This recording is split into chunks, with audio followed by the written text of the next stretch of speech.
तो अब स्टार्ट करते हुए with next problem, question number 8। देखिए यहाँ पर एक pseudo first order hydrolysis reaction दिया गया है कि एस्टर का वाटर में हाइड्रोलिसिस हो रहा है और ये सूडो फर्स्ट ऑर्डर रिएक्शन है। तो इसमें रिजल्ट्स हैं कि टाइम जो सेकंड्स में दिया गया है और एस्टर की कंसंट्रेशन मोल पर लीटर में दी गई है। तो जब रिएक्शन स्टार्ट हुआ 0 सेकंड पे कंसंट्रेशन थी 0.55, 30 सेकंड के बाद कंसंट्रेशन 0.31 आ गई, 60 सेकंड्स के बाद 0.17 और 90 सेकंड्स के बाद 0.085। अब फर्स्ट पार्ट कैलकुलेट करना है एवरेज रेट ऑफ रिएक्शन। देखिए जब भी हम एवरेज रेट की बात करते हैं तो वो क्या होता है, delta x divided by delta T, that is change in concentration of reactant divide by the change in time या टाइम इंटरवल। तो 30 सेकंड से 90 सेकंड्स के बीच में ये पूछा गया है। तो 30 सेकंड पे देखिए, 30 सेकंड पे कंसंट्रेशन कितनी है 0.31 और 60 पे कितनी है 0.17। तो ये आ जाएगा 0.31 minus 0.17 divided by time interval कितना है 60 माइनस 30 का 30। अब नॉर्मली हम क्या करते हैं, हमेशा हम final that is x2 minus x1 करते हैं, फाइनल माइनस इनिशियल। मैं इनिशियल क्यों ले रहा हूँ, क्योंकि रेट के आगे हम हमेशा यहाँ पर माइनस साइन लगाते हैं, minus delta x by delta T, क्योंकि जैसे आप फॉरवर्ड जाएंगे रिएक्शन में तो रिएक्टेंट तो कम हो रहा है, तो रिएक्टेंट के कम होने से फाइनल माइनस इनिशियल वैल्यू हमेशा नेगेटिव आएगी, बट रेट नेगेटिव नहीं हो सकता, इसलिए नेगेटिव साइन हम लगाते हैं। तो अल्टीमेटली आपको पॉजिटिव वैल्यू इसमें कैलकुलेट करनी है। तो ये वैल्यू अगर आप कैलकुलेट करेंगे so this should be approximately 4.67 into 10⁻³ मोल पर लीटर पर सेकेंड। तो ये आपके पास क्या आ गया, एवरेज रेट। ठीक है, अब देखिए सेकेंड पार्ट में पूछा गया है कि calculate the pseudo first order rate constant for the hydrolysis. तो रेट कांस्टेंट यहाँ पर हमें कैलकुलेट करना है। अब रेट कांस्टेंट के लिए फर्स्ट ऑर्डर के लिए इक्वेशन क्या होती है हमारी, k is equal to 2.303 upon time log of a upon a minus x. ठीक है, ये कंसंट्रेशन या ये इक्वेशन हम यूज़ करते हैं। अब देखिए a इज़ द इनिशियल, ये क्या है, इनिशियल कंसंट्रेशन है किसकी, रिएक्टेंट्स की, और a माइनस एक्स क्या है यहाँ पर, फाइनल कंसंट्रेशन ऑफ रिएक्टेंट्स। तो आप कोई भी इंटरवल ले लीजिए। देखिए अगर हम यहाँ पर for the interval 0 to 30 seconds, तो 0 से 30 सेकेंड्स के लिए अगर हम कैलकुलेट करेंगे तो k कितना आ जाएगा 2.303, कितने सेकेंड्स के लिए होगा, यहाँ 30 सेकेंड का इंटरवल है, लॉग। अब 0 पे इनिशियल कंसंट्रेशन कितनी है हमारे पास 0.55 और 30 सेकेंड के बाद कितनी कंसंट्रेशन है 0.31। तो ये आपके पास यहाँ से k आ गया। ठीक है, तो ये k आप किसी भी इंटरवल के लिए कैलकुलेट करें, चाहे आप इसको 0 से 30 के लिए या 30 से 60 या 60 से 90, अप्रॉक्सीमेटली इसकी वैल्यू सेम आएगी। ठीक है, थोड़ा बहुत माइल्ड डिफरेंस हो सकता है बट होना नहीं चाहिए, बट वो सेम आएगी। बट फिर भी आई थिंक यहाँ पर थोड़ा सा इसमें डिफरेंस आएगा। तो हम एक काम करते हैं, हम तीनों इंटरवल का k कैलकुलेट करते हैं। तो 0 से 30 के लिए कर लिया हमने, फिर 30 से 60 सेकेंड्स के लिए k कितना आ जाएगा 2.303 अपॉन, फिर भी इंटरवल 30 सेकेंड्स का होगा, लॉग। अब देखिए 30 से जब आप 60 पे गए तो इनिशियल वैल्यू 30 वाली आएगी। ठीक है, तो ये 0.31 डिवाइड बाय 0.17। ठीक है, आप इस तरह भी कर सकते हैं। और फिर उसके बाद 60 से 90 सेकेंड्स के लिए भी कैलकुलेट कर सकते हैं उसको। तो k कितना आ जाएगा 2.303 डिवाइड बाय 30 लॉग ऑफ, अब 60 सेकेंड पे 0.17 है और 90 पे 0.085। तो इन तीनों की जो वैल्यूज़ आएंगी उन्हें मान लीजिए यहाँ पर वैल्यू जो आ रही है वो x1 ले लीजिए, इस वैल्यू को x2 ले लीजिए, इस वैल्यू को x3, उन तीनों का आप एवरेज भी निकाल सकते हैं। तो जो k आना चाहिए 1.9 इंटू 10⁻² पर सेकेंड, क्योंकि फर्स्ट ऑर्डर रिएक्शन है। ठीक है, तो अप्रॉक्सीमेटली इतनी वैल्यू आएगी। एक बार आप फिर भी इसको कैलकुलेट कर लें। अब चलते हैं नेक्स्ट क्वेश्चन की तरफ। Question number 9, a reaction is first order in A and second order in B. ठीक है, तो हमारे पास फर्स्ट पूछा गया है कि right the differential rate equation. तो देखिए, rate is equal to minus d x by d t, और x क्या होता है यहाँ पर, कंसंट्रेशन ऑफ रिएक्टेंट्स। तो minus d x by d t को क्या लिखेंगे, a के रिस्पेक्ट में फर्स्ट ऑर्डर है तो k into A raise to power 1, और b के रिस्पेक्ट में सेकेंड ऑर्डर है तो b रेज टू पावर 2। ये फर्स्ट पार्ट हो गया। Second is how is the rate affected on increasing the concentration of b 3 times. If concentration of b is tripled, इसको 3 times हम करते हैं तो क्या होगा, देखिए जो नया रेट है आर डैश वो कितना हो जाएगा, k इंटू ए इंटू 3b का स्क्वायर, तो इसके लिख देंगे 9k इंटू ए इंटू बी का स्क्वायर। और ये जो वैल्यू थी ये इनिशियल क्या थी, ये r थी, तो 9r, तो इसलिए रेट इंक्रीजेज बाय 9 टाइम्स, तो नया रेट पहले वाले रेट से 9 टाइम्स ज़्यादा होगा। Third is how the rate affected when the concentration of both A and B are doubled, दोनों का डबल कर देते हैं। ठीक है, तो if A and B are doubled, तो देखिए दोनों कंसंट्रेशन को अगर हम डबल करेंगे तो अब जो रेट आएगा आर डबल डैश वो क्या आ जाएगा, k into 2a into 2b का स्क्वायर, तो ये आ जाएगा 8k a into B square, और ये वैल्यू हमारी r है तो ये 8 टाइम्स r आ जाएगी। तो रेट इंक्रीजेज बाय 8 टाइम्स। ठीक है, तो तीनों पार्ट सॉल्व हो गए। Now question number 10, in a reaction between A and B, the initial rate of reaction was measured for the different initial concentrations of A and B as given below। तो देखिए reaction हमारा हुआ यहाँ पर A और B के बीच में, तो हम रिएक्शन ले लेते हैं कि A plus B gives you product. अब इसमें क्या हो रहा है कि A की कंसंट्रेशन मोल पर लीटर में दी गई है, B की कंसंट्रेशन को भी मोल पर लीटर में दिया गया है, और इनिशियल रेट ठीक है आर नॉट मोल पर लीटर पर सेकंड में।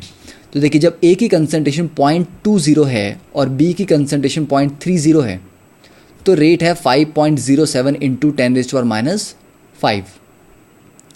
अब क्या किया हमने, ए की कंसंट्रेशन को सेम रखा।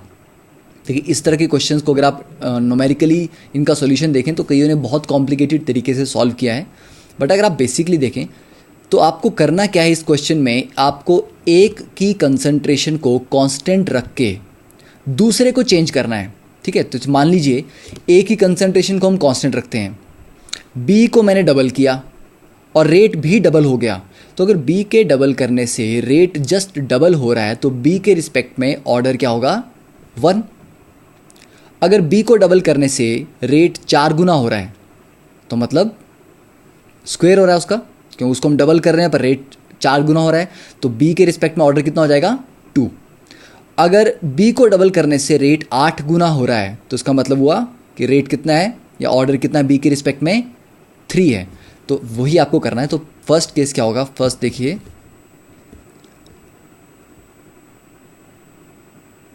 फिक्स द कंसंट्रेशन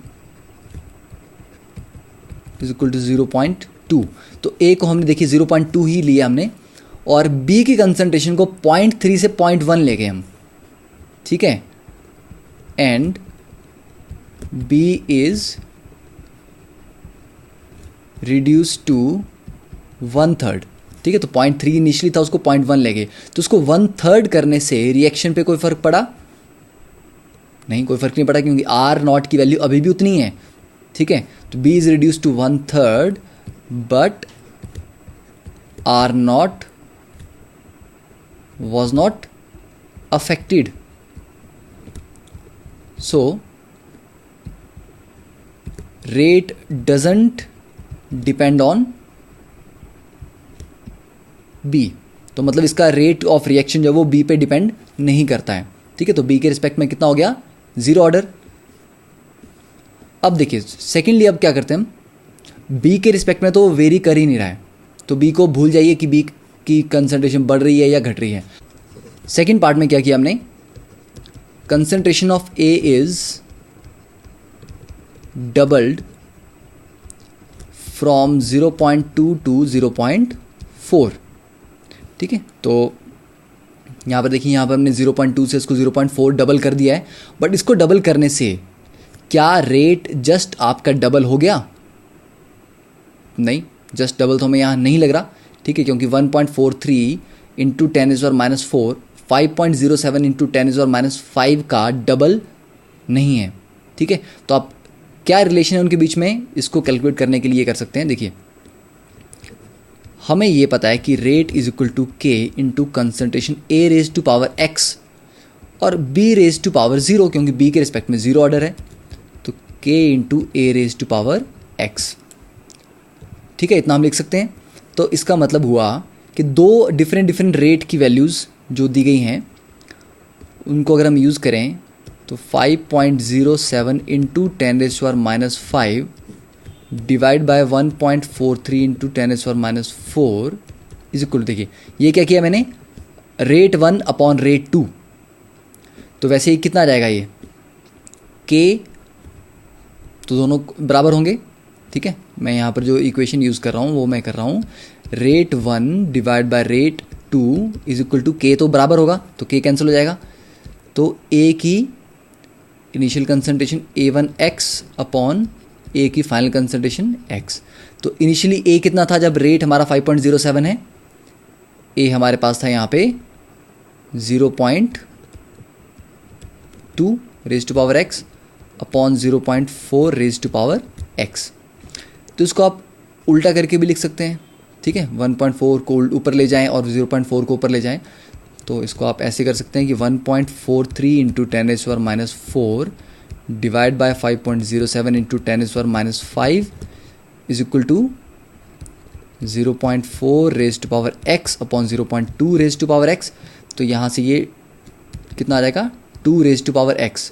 तो यहाँ से आप इनका लॉग लेके इसको सॉल्व कर सकते हैं, तो सॉल्व करने पे आ जाएगा ये 2.854 is equal to 2 raise to power x, जिसका लॉग लेंगे अगर हम तो log of 2.854 is equal to x log 2। तो यहाँ से सॉल्व करने पे finally you will get x is equal to approximately 1.5। तो मतलब x के रिस्पेक्ट में ऑर्डर कितना है या a के रिस्पेक्ट में ऑर्डर कितना है, 1.5, और b के रिस्पेक्ट में 0 है। अब देखिए question number 11th, The following results have been obtained during the kinetic studies of the reaction 2a plus b gives you c plus d। तो ये रिएक्शन है, इसके लिए हमें 4 हमने एक्सपेरिमेंट किए और चारों में हमारे पास a की कंसंट्रेशन, b की कंसंट्रेशन और d का इनिशियल रेट ऑफ फॉर्मेशन दिया गया है। तो देखें यहाँ पर रेट लॉ और rate constant for the reaction हमें कैलकुलेट करना है। तो यहाँ हम स्टार्ट कर सकते हैं सेम ओल्ड प्रोसीजर के, एक की कंसंट्रेशन को फिक्स रखेंगे, दूसरे को वेरी करेंगे, ठीक है। तो पहले क्या करते हैं, देखिए ए की कंसंट्रेशन 0.1 है यहाँ पे, ठीक है, फर्स्ट वाले में, और बी की 0.1 है। अब फर्स्ट और फोर्थ को कंपेयर करेंगे, तो कंपेयर 1 and 4, मतलब फर्स्ट एक्सपेरिमेंट और फोर्थ को कंपेयर। तो यहाँ पर क्या है कि concentration of A is same, sorry, A is not same,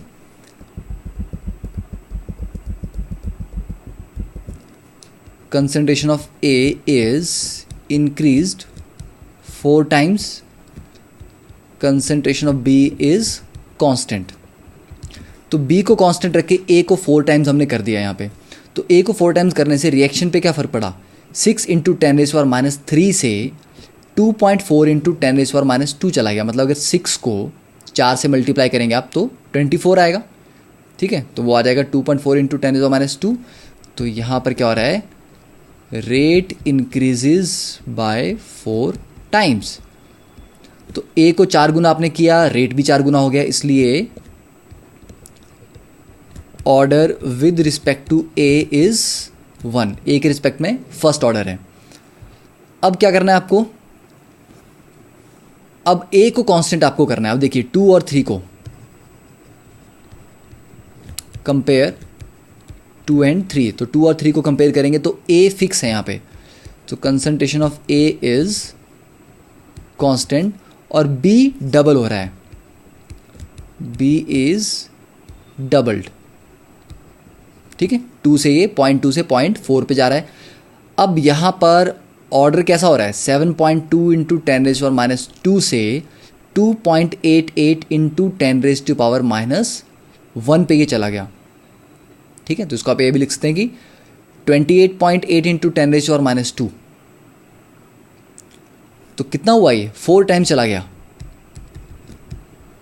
तो रेट इंक्रीजेज बाय 4 टाइम्स, तो बी को डबल करने से 4 गुना हो रहा है, इसलिए order with respect to B कितना हो जाएगा आपके पास, 2, ठीक है। क्योंकि 7.2 को अगर आप 4 से मल्टीप्लाई करेंगे तो 28.8 आ जाएगा, ठीक है। तो 28.8 इंटू 10⁻² या 2.88 इंटू 10⁻1। तो इतना तो हमें क्लियर हो गया कि जो रेट इक्वेशन है वो क्या है, k इंटू a⁻1 और b⁻2। तो ओवरऑल ऑर्डर कितना होगा रिएक्शन का, 3। अब यहां पर बोला है कि रेट कांस्टेंट कैलकुलेट करें। देखिए ए की कंसंट्रेशन आपको दी गई है 4 एक्सपेरिमेंट्स में, रेट आपको दिया गया है, बी की कंसंट्रेशन दी गई है, तो के कितना आ जाएगा। तो मान लीजिए हम यहाँ पर सेकंड एक्सपेरिमेंट की वैल्यू पुट करते हैं, ठीक है। तो के कितना आ जाएगा यहाँ पे, rate divide by concentration of A into concentration of B का स्क्वायर। तो सेकंड में है 7.2 इंटू 10⁻² डिवाइड बाय ए की कंसंट्रेशन कितने सेकंड में 0.3 और बी की कितनी है 0.2 का स्क्वायर। तो सॉल्व करने पे दिस शुड बी अराउंड 6.0, और क्योंकि ऑर्डर ओवरऑल रिएक्शन का 3 है तो इसका रेट कांस्टेंट की यूनिट्स क्या होंगे, लीटर स्क्वायर पर मोल स्क्वायर पर सेकेंड, ठीक है। नाउ सॉरी नॉट पर सेकेंड, इट इज़ पर मिनट, क्योंकि यहाँ पर हमें पर मिनट में दिया गया है। तो यहाँ पर करेक्शन हम कर लेंगे। तो it was a simple question. तो आपको डिफरेंट बुक्स में या डिफरेंट वेबसाइट्स के ऊपर जो सॉल्यूशन है वो थोड़ा कॉम्प्लिकेटेड सा मिलेगा। वो रेशियो लेंगे, raised to power x, raised to power y, वहाँ से सॉल्व करके लॉग यूज़ करेंगे। बट मुझे नहीं लगता कि इतनी सिंपल सी प्रॉब्लम को सॉल्व करने के लिए हमें इतने complicated, actually that is the right procedure कि अगर आपको रेट उसका ऑर्डर निकालना है तो ऑर्डर निकालने के लिए that is the correct procedure. But जब आपको डायरेक्टली दिख रहा है कि एक को फिक्स करके हम दूसरे को वेरी कर सकते हैं और वहाँ से आंसर निकाल सकते हैं, so why go through the a typical solution, okay? So but this is your choice and you can always ask your school teachers कि बोर्ड एग्जाम में किस तरह से सॉल्व करना है, बट कॉम्पिटिटिव में तो आपको किसी तरह से सॉल्व करना है। You just need to apply the right concepts. Now moving to the 12th question, the reaction between A and B is first order with respect to A and zero order with respect to B. तो इसका मतलब हमारे पास rate law आ गया के a⁻1 और B के respect में zero order है तो लिखने की जरूरत नहीं है। तो फिल इन द ब्लैंक्स। अब देखिए इसमें क्या होगा कि ए के रिस्पेक्ट में फर्स्ट ऑर्डर है तो ए को डबल करेंगे तो रेट डबल होगा। तो फर्स्ट में दिया गया ए और बी की कंसंट्रेशन 0.1 और इनिशियल रेट है 2 इंटू 10⁻²। अब बी को हमने डबल कर दिया, ठीक है, बी को यहाँ पे डबल कर दिया हमने, पर बी से कोई फर्क तो पड़ेगा नहीं क्योंकि बी के रिस्पेक्ट में जीरो ऑर्डर है और रेट भी यहाँ पर डबल हो रहा है।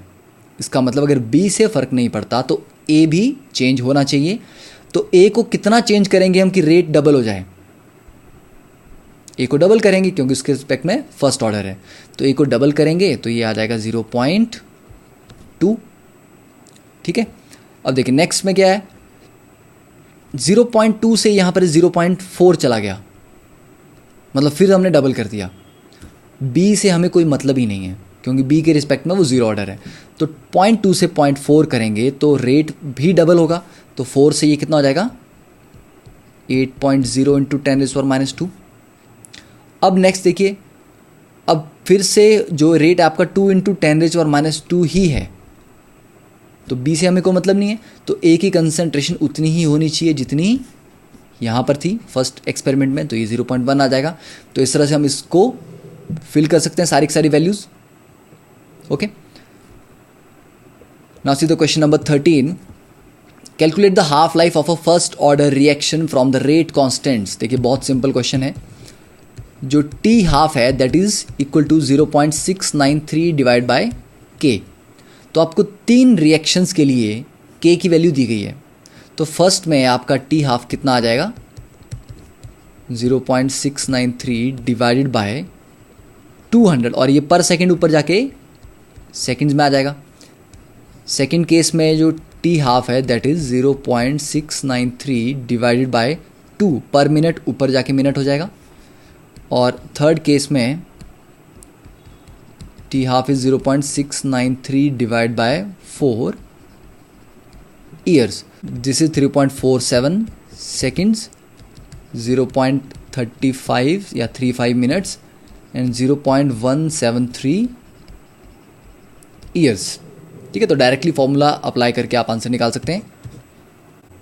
अब देखिए question number 14, the half life of radio active DK of 14 carbon is 5730 years. An archaeological artifact containing wood had only 80% of the 14C found in a living tree. Estimate the age of the sample.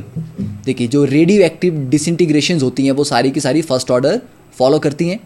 अब उसके according ये बोल रहा है कि 14C को 50% ख़त्म हो जाने के लिए, मतलब 50% डीके के लिए कितना टाइम लगता है, 5730 ईयर्स। ठीक है, हाफ लाइफ उसकी दी गई है। अब बोल रहा है कि कोई हमारे पास एक बहुत पुराना लकड़ी का एक अवशेष कोई मिला, ठीक है, वुड आर्टिफैक्ट मिला कोई बहुत पुराना, उसमें जो 14C था वो कितना था, एक लिविंग ट्री के कंपैरिजन में 80% था, मतलब 20% जा चुका था। ठीक है, आपको बेसिक थ्योरी तो पता है ना इसमें कि जो लिविंग ट्रीज़ हैं उनमें 14C का जो लेवल है वो कांस्टेंट मेंटेन रहता है, क्योंकि वो डीके बंद होता रहता है और साथ साथ वो बनता भी रहता है। पर जैसे ही पेड़ को आप काट देते हैं तो वो कार्बन लेना बंद कर देता है, पर वो कार्बन डिसइंटीग्रेट होता रहता है, तो धीरे धीरे कार्बन की जो परसेंटेज है वो कम होती जाती है।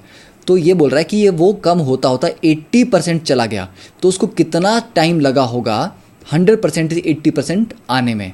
अगर उसको 100 से 50% आने में इतना साल लगते हैं, 5730। ठीक है, तो देखिए बहुत सिंपल सा क्वेश्चन है यहाँ पे। ये फर्स्ट थिंग कि आपको क्या करना है, यहाँ पे एज निकालनी है।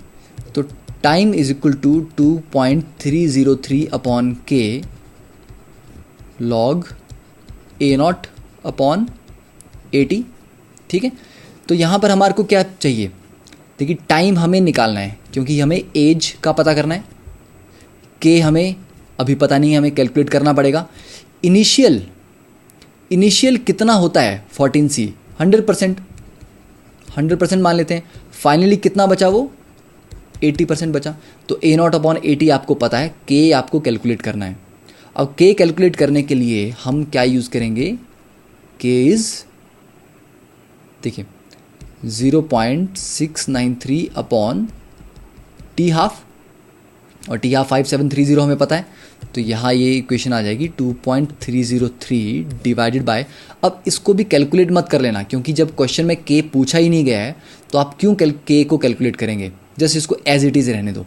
ठीक है, के आ जाएगा आपका 0.693 डिवाइडेड बाय, तो वो ऊपर चला जाएगा 5730 into log of 100 divide by 80।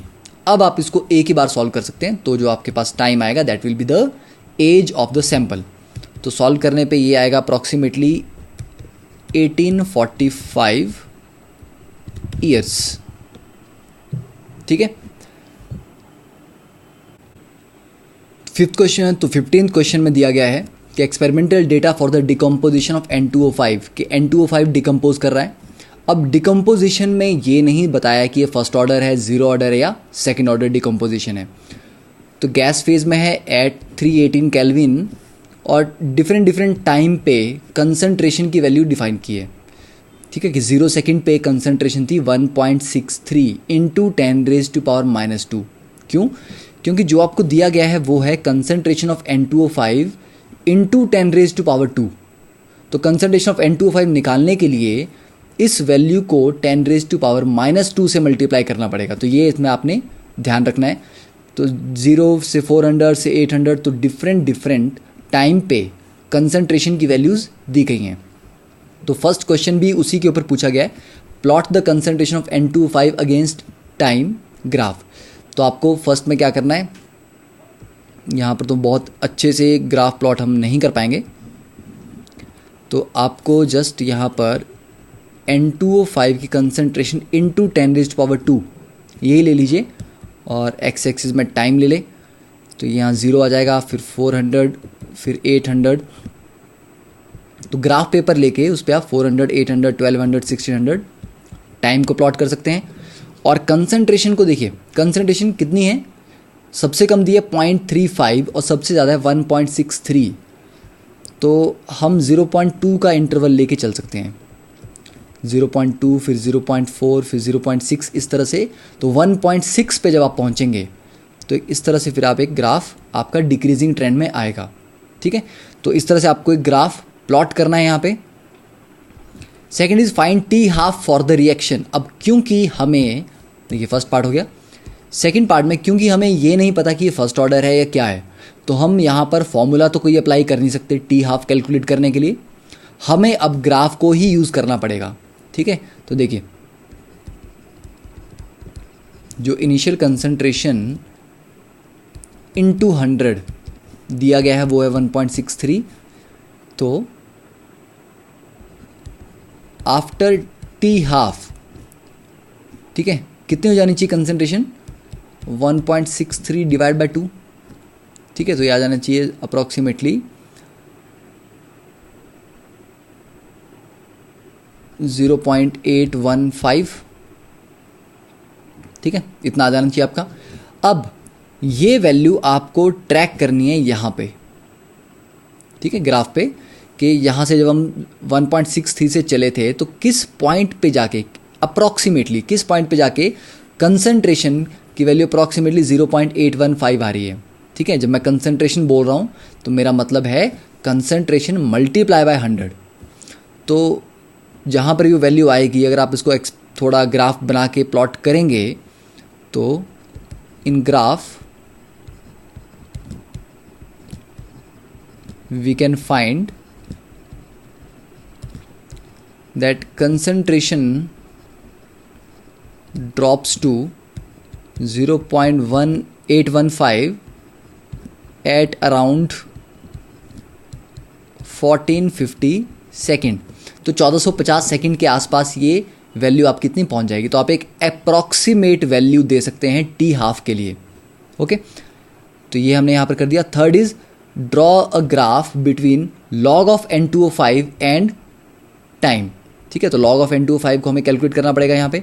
तो देखिए थर्ड पार्ट में तो एक टेबल हम बनाते हैं यहाँ पे। तो सारी वैल्यूज़ लिखने के बाद ये आपके पास टेबल आएगा कि डिफरेंट टाइम्स पे कंसंट्रेशन और उनकी लॉग की वैल्यू कितनी है। अब जो आपको प्लॉट करना है वो क्या है, log of N2O5 versus time. ठीक है, तो लॉग की वैल्यूज़ मैंने यहाँ पर सारी मेंशन कर दी हैं, टाइम हमारे पास है, तो आप इसका ग्राफ प्लॉट कर सकते हैं। अब इस ग्राफ को प्लॉट करने पे आपको क्या इन्फॉर्मेशन मिलेगी, we find that the graph between log of N2O5 versus time is a straight line.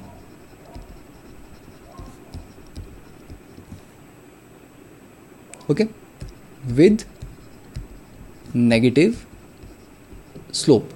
क्योंकि इनिशियली जब टाइम ज़ीरो है तो आपकी वैल्यू बहुत ज़्यादा है, -1.79, क्योंकि नेगेटिव में चल रहे हैं तो ये वैल्यू हाईएस्ट है। उसके बाद जैसे यार नेगेटिव आप जाएंगे तो ये वैल्यू घट रही है, क्योंकि हम नेगेटिव में हैं। तो ये मत बोलना कि 1.79 से 1.87 बड़ा होता है, हम नेगेटिव में हैं, तो वैल्यू कम होती जा रही हैं। तो जैसे जैसे टाइम बढ़ रहा है वैल्यूज़ कम हो रही हैं, तो ग्राफ आपका कुछ इस तरह से आएगा, ठीक है, log of N2O5 versus time. अब इससे आपको पता लग जाएगा कि ये कौन से ऑर्डर का रिएक्शन है। कैसे पता लगेगा? क्योंकि जब हम फर्स्ट ऑर्डर की इक्वेशन लिखते हैं तो concentration at time t is equal to C not e raise to power minus k t. यहाँ अगर आप इसका लॉग लेंगे तो फाइनली ये आ जाएगा log of C T is equal to log of C not plus minus k upon 2.303 into T. तो इसको मैं y मान लेता हूँ, इसको मैंने c ले लिया, प्लस m इंटू एक्स। तो आप किसका ग्राफ प्लॉट कर रहे हैं? लॉग ऑफ कंसंट्रेशन का। किसके साथ? टाइम के साथ। तो y वर्सेस x के ग्राफ में c क्या है? मतलब ये जो वैल्यू है जहाँ पर ये इंटरसेक्ट कर रहा है y इंटरसेप्ट, इसकी वैल्यू कितनी है? ये वैल्यू है आपके पास log of c not. c not क्या है? Initial concentration. और स्लोप क्या है यहाँ पे? जो स्लोप है that is minus k upon 2.303। तो स्लोप तो आप कैलकुलेट कर सकते हो। स्लोप को कैलकुलेट करने के लिए आपको क्या चाहिए? देखिए, कोई भी 2 पॉइंट ले लो। तो 1200 से 1600 के टाइम इंटरवल में ये कंसंट्रेशन, लॉग ऑफ कंसंट्रेशन कैसे चेंज हो रहा है? माइनस 2.03 से माइनस 2.11। तो स्लोप में आपको क्या लेना है यहाँ पे? dy बाई डी एक्स, ठीक है। तो y की यहाँ पर 2 पॉइंट्स ले लेना है आपने, कोई भी 2 पॉइंट ले लो आप, डिवाइड बाय उन 2 पॉइंट्स का टाइम का डिफरेंस। तो यहाँ से आपके k की वैल्यू आ जाएगी। तो यहाँ से अगर आप k को कैलकुलेट करेंगे तो k आ जाएगा अप्रॉक्सीमेटली यहाँ पे आपके पास 4.82 इंटू 10⁻⁻⁴ पर सेकेंड। पर सेकेंड क्यों? क्योंकि स्ट्रेट लाइन ग्राफ ने कंफर्म कर दिया था कि it's a first order reaction. तो ये भी हमारे पास हो गया कि what is the rate law. तो रेट लॉ हमने बता दिया कि फर्स्ट ऑर्डर रिएक्शन है। तो रेट लॉ यहाँ पर क्या आ जाएगा? Rate is equal to k into concentration of N2O5 raise to power 1। Rate constant हमने कैलकुलेट कर लिया। Calculate the T half from k. अब देखिए, जब आपके पास के आ गया तो यहाँ से आप टी हाफ को लिख सकते हैं 0.693 डिवाइडेड बाय के, और ये वैल्यू आप कैलकुलेट करेंगे तो ये एग्जैक्ट वैल्यू आएगी। तो ये जो एग्जैक्ट वैल्यू आएगी ये अप्रॉक्सीमेटली आ रही है आपके पास 1438 सेकेंड्स। अब इसको अगर हम कंपेयर करें ग्राफिकल वैल्यू से जो 1450 थी, तो हम काफ़ी क्लोज हैं यहाँ पे, ठीक है। तो ये पूरा का पूरा जो क्वेश्चन है ये आपका ग्राफिकल क्वेश्चन है। तो बिना ग्राफ पेपर के आप इसको अच्छे से सॉल्व नहीं कर पाएंगे। Okay, so that is all for this lecture. So next lecture we will start from the question number 16. Thank you. Have a nice day.